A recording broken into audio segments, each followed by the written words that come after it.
Bigfoot and Littlefoot, written by Ellen Potter.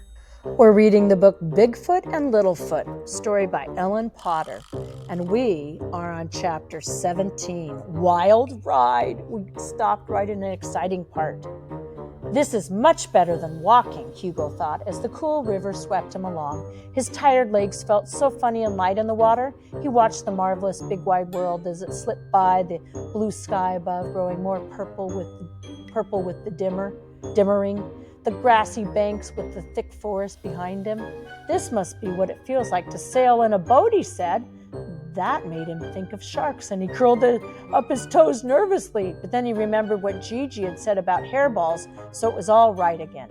Though he kept his eyes on the shore, he didn't see the blue house with the red roof. In fact, he didn't see any houses at all. Up ahead, the river was growing narrower, and there were humps of rocks along the banks. The water was moving. Looks like a waterfall to me. Faster now. The log was picking up speed, bouncing and bucking wildly. If you've ever ridden on a bull, you'll understand how that feels. Hugo struggled mightily to hold on to the log. The water kicked up and slapped his face. There was a loud thump as his log smashed against the rocks, and Hugo was tossed off and flung into the wild, foaming water. Frantic, he flapped his arms and kicked his legs and struggled to stay afloat, but the current spun him this way and that way until finally, horribly, he was pulled beneath the water. With his head underwater, Hugo was tossed around like a sock in a washing machine. He wasn't sure he was upside down or right side up. Just then, Hugo spotted something in the water. It was long and thin and bright yellow. He didn't know what it was, but it seemed like a good idea to grab onto it. So that is what he did. Once he grabbed it, he felt the yellow thing begin to pull him up, and in a moment his head popped out of the water, and he took the longest breath, oh my goodness, deepest breath he had ever taken in his life. The water was still thrashing around him, but he kept hold of the yellow thing, which he could now see was an umbrella. Hugo kicked his feet until for a few moments later he had reached the riverbank and scrambled up to safety. There, holding the other end of the umbrella, was a human. Tall-wise, he only reached Hugo's waist, and wide-wise, he was about the same size around as one of Hugo's legs, and he had a messy tuft of hair on top of his head. This time, though, Hugo didn't laugh at him. "Thank you, Boone," Hugo said. Boone's eyes were wide with astonishment. "Holy cats," he said, "you really are real." There he is, and there he is.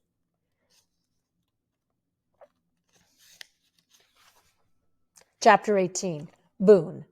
Boone kept staring at Hugo as Hugo collapsed on the ground and began to squeeze water out of his hair. "And you can talk," Boone said. "Of course I can talk," replied Hugo as he wrung himself out. Boone leaned over and sniffed. "Hugo, you don't smell like rotten eggs." Hugo sniffed at Boone. "You don't smell like a dead porcupine," he said. Then he looked hard at Boone's face. "What are those dots?" "What dots?" Boone frowned and touched his face. "Oh, you mean my freckles. I have 38 of them." He pointed to one next to his right ear. "This guy is new."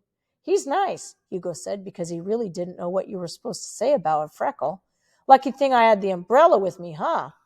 said Boone. "Grandma and I heard thunder a little while ago, and she made me take it with me when I went out." Right then, Hugo noticed the house behind them. It was set back in the woods with bits of blue house and red roof peeping out through the trees. "There's your house," Hugo cried. "I've been looking for it." "You have? Why?" asked Boone. "To prove to you that I was real," said Hugo. "Oh," Boone looked ashamed. "Yeah, I'm sorry about all that stuff in the note." "That's okay," said Hugo. And it really was. "So where do you live?" asked Boone. "In Widdershin's cavern," said Hugo, "by the 5 hemlock trees." "A cave? Lucky," said Boone.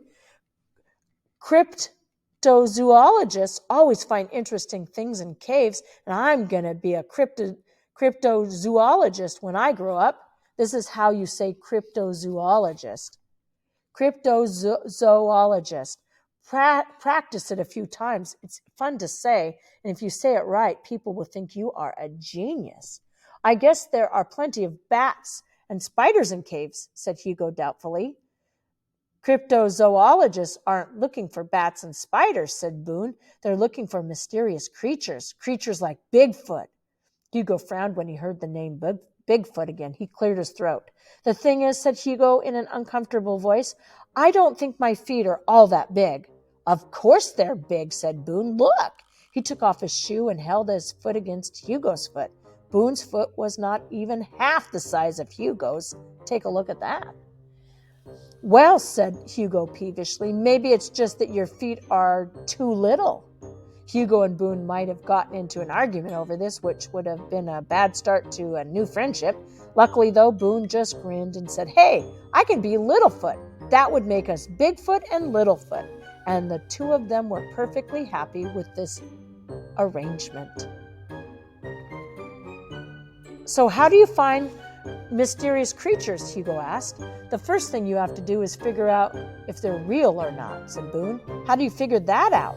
"Well," Boone said, "the way I know they're real is that I get the shivers when I think about them." "And then what do you do?" asked Hugo. "Then you look for them. I was looking for an ogopogo when I saw you in the water." "What's an ogopogo?" said Hugo. "It's a sea serpent. I thought I might have spotted it right before I saw you." "Where?" "Just up ahead." He pointed at the river, back in the direction Hugo had come from. "Want to help me look?" Hugo nodded. "Okay, let's go." Boone jumped up and started running. Hugo jumped up and followed. "Boone, guess what?" Hugo called ahead to him. "What?" "I just got the shivers." Look at that. And that is the end of chapter 17 and 18. You may want to read the other Bigfoot and Littlefoot books in the series and other books by Ellen Potter.